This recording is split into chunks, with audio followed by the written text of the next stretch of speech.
Hello વિદ્યાર્થી મિત્રો, એજ્યુકટેકનો ચેનલમાં આપનું સ્વાગત છે. આજે આપણે શીખીશું ધોરણ 5 વિષય ગણિતની સ્વાધ્યાયન પોથીનો પાઠ 8 નકશા આલેખન. પાઠ 8ના સ્વાધ્યાયન પોથીના તમામ પ્રશ્નોના જવાબની અહીં આપણે સમજ મેળવીશું. આ વિડીયોનો હેતુ વિદ્યાર્થીઓ માત્ર સરળતાથી સમજીને લખી શકે તે માટેનો છે. તેથી વિદ્યાર્થી મિત્રો દરેક પ્રશ્નોના જવાબ વિડીયોમાંથી જોઈને લખવાને બદલે તમારા વિચારો મુજબ જવાબ લખવા પણ જરૂરી છે. તો ચાલો શીખીએ પાઠ 8 નકશા આલેખન.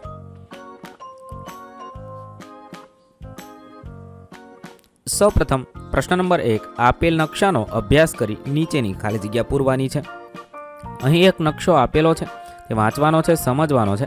તેના આધારે નીચેના પ્રશ્નોના જવાબ લખવાના છે. 1, રાષ્ટ્રપતિ ભવન નકશામાં ખાલી જગ્યા દિશામાં આવેલું છે, તો જવાબ થશે ઉત્તર દિશામાં. 2, વિજય ચોક ખાલી જગ્યા ભવનની નજીક આવેલો છે, તો રાષ્ટ્રપતિ ભવનની નજીક આવેલો છે. 3, નકશામાં ઉત્તર દિશા માટે ખાલી જગ્યા સંજ્ઞાનો ઉપયોગ થાય છે, તો એન સંજ્ઞાનો ઉપયોગ થાય છે. 4, રાષ્ટ્રપતિ ભવન અને નેશનલ સ્ટેડિયમને જોડતા મુખ્ય પથને ખાલી જગ્યા કહેવાય છે, તો રાજપથ કહેવાય છે.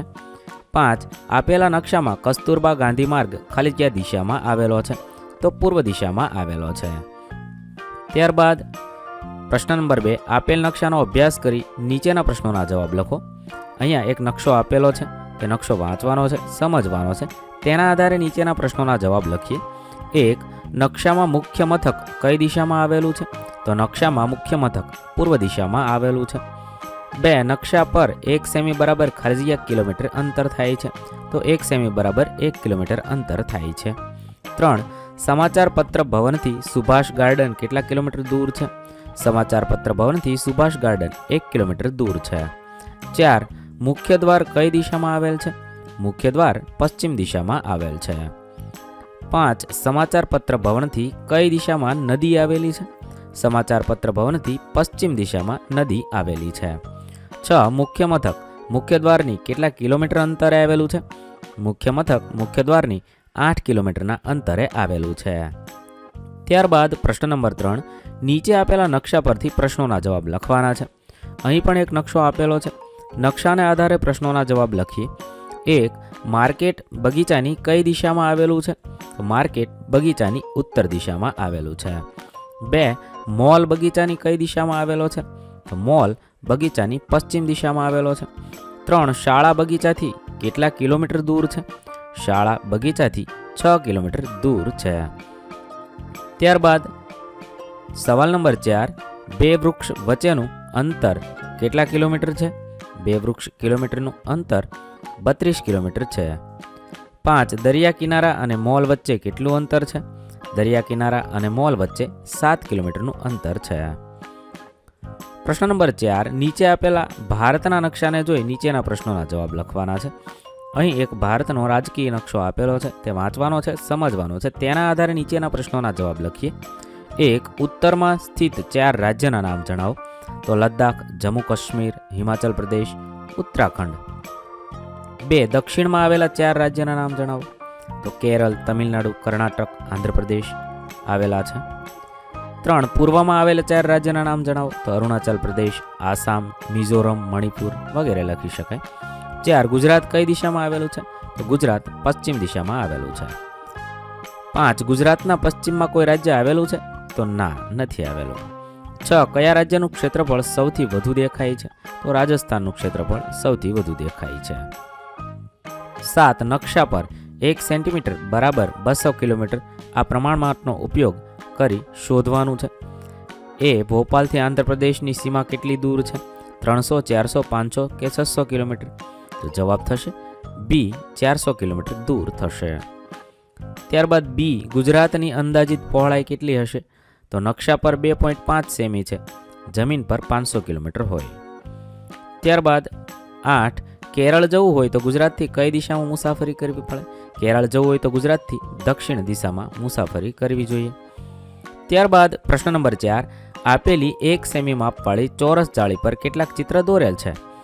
આ જ ચિત્રને 2 સેમી, 1/2 તથા સેમીના માપવાળી ચોરસ જાળી એટલે ગ્રીડ પર દોરવાનું છે. અહીંયા 1 સેમી વાળી જાળી આપેલી છે, 1/2 સેમી વાળી જાળી પણ આપેલી છે. તેના ઉપર આપણે આ ચિત્ર દોરવાનું છે. તો તમે આ મુજબ ચિત્ર દોરી શકો છો. મેં અહીંયા ચિત્ર દોરેલા છે, તમે તમારી બુકમાં આવું ચિત્ર દોરશો.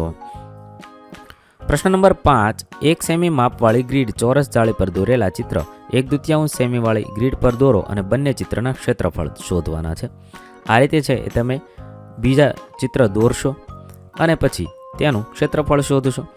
તો ક્ષેત્રફળ 1 ચોરસ સેમીવાળી પર 12 ચોરસ સેમી થશે અને 1/2 સેમી માપવાળી પર 6 ચોરસ સેમી ક્ષેત્રફળ થાય છે. બંનેના ચિત્ર સરખા લાગે પરંતુ એનું ક્ષેત્રફળ અડધું થશે.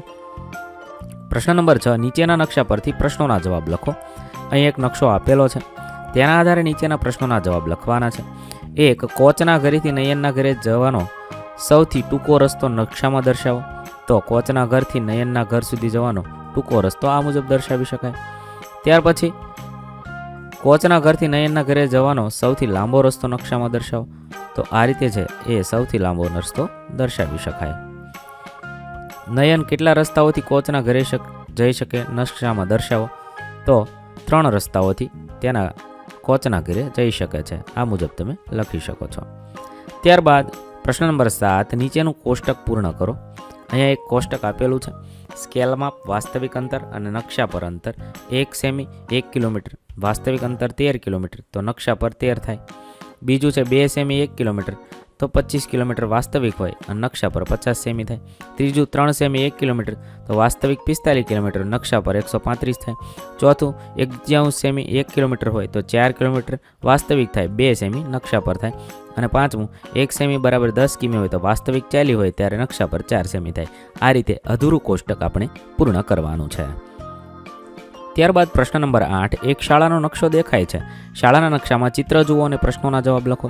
અહીંયા એક નકશો આપેલો છે, તે ચિત્રમાં જોવાનો છે. તેના આધારે નીચેના પ્રશ્નોના જવાબ લખીએ. 1, શાળાનું ક્ષેત્રફળ કેટલા ચોરસ મીટર છે? તો શાળાનું ક્ષેત્રફળ 64 ચોરસ મીટર છે. 2, પ્રાર્થના ખંડનું ક્ષેત્રફળ કેટલું છે? પ્રાર્થના ખંડનું ક્ષેત્રફળ 4 ચોરસ મીટર છે. 3, શાળાના બગીચાની લંબાઈ અને પહોળાઈ કેટલી છે? તો 4 ઓપ્શન આપેલા છે. સાચો જવાબ થશે ડી, લંબાઈ 3 મીટર અને પહોળાઈ 2 મીટર છે. 4, શાળાઓનો મુખ્ય દરવાજો કઈ દિશામાં આવેલો છે? તો મુખ્ય દરવાજો ઉત્તર દિશામાં આવેલો છે. 5, કાર્યાલયથી બગીચો કેટલા કિલોમીટરના અંતરે આવેલો છે? કાર્યાલયથી બગીચો 4 મીટરના અંતરે આવેલો છે. ત્યારબાદ પ્રશ્ન નંબર 9, જો નકશામાં 1 સેમી બરાબર 10 કિમી જમીન પર અંતર હોય તો તેના આધારે નીચેના પ્રશ્નોના જવાબ લખવાના છે.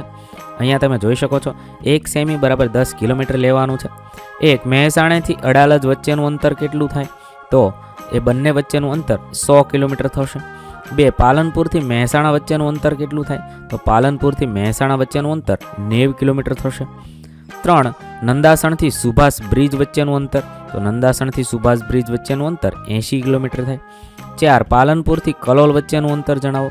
તો પાલનપુરથી કલોલ વચ્ચેનું અંતર 170 કિલોમીટર થશે.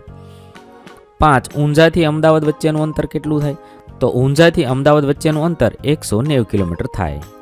અહીં આપણા પાઠ 8ના પ્રશ્નોના જવાબ પૂર્ણ થશે. વિદ્યાર્થી મિત્રો, ધોરણ 5ના ગણિત વિષયના સ્વાધ્યાયન પોથીના તમામ પ્રશ્નોના જવાબના વિડીયો આપણી ચેનલ પર ઉપલબ્ધ છે, જે તમે ધોરણ 5 ગણિત સ્વાધ્યાયન પોથી નામના પ્લેલિસ્ટમાંથી મેળવી શકો છો. પ્લેલિસ્ટની લિંક વિડીયોના ડિસ્ક્રિપ્શનમાં આપેલી છે. તથા જો તમારે તેની પીડીએફની જરૂર હોય તો તે તમે આપણી એપ્લિકેશન પરથી મેળવી શકો છો. એપ્લિકેશનની લિંક પણ વિડીયોના ડિસ્ક્રિપ્શનમાં આપેલી છે. વિદ્યાર્થી મિત્રો, આપેલા વિડીયોની જો તમારે પીડીએફની જરૂર હોય તો તમે આપણી એપ્લિકેશન સ્માર્ટ સાથી પરથી મેળવી શકશો. વિદ્યાર્થી મિત્રો, આપણી એપ્લિકેશન સ્માર્ટ સાથી પ્લે સ્ટોરમાં આવી ગઈ છે, જેની અંદર તમે બધા વિભાગ જોઈ શકો છો. તેની અંદર વિવિધ ધોરણ છે. ધોરણ ઉપર ક્લિક કરતા વિવિધ વિષય ખુલશે. વિષય ઉપર ક્લિક કરતા તેની અંદર આવતા પાઠ ખુલશે. તેની અંદરથી તમે પાઠ્યપુસ્તક પણ ડાઉનલોડ કરી શકો છો. તેની અંદર આપેલા પાઠમાં ક્લિક કરતા તમે પાઠની પીડીએફ, સ્વાધ્યાયની પીડીએફ, સ્વાધ્યાયન પોથીની પીડીએફ, પાઠના વિવિધ વિડીયોઝ, સ્વાધ્યાયના વિડીયોઝ, સ્વાધ્યાયન પોથીના વિડીયોઝ બધું જોઈ શકો છો અને ડાઉનલોડ પણ માત્ર એક ક્લિકમાં કરી શકો છો. વિદ્યાર્થી મિત્રો, આપણી એપને સપોર્ટ કરજો, ડાઉનલોડ કરજો.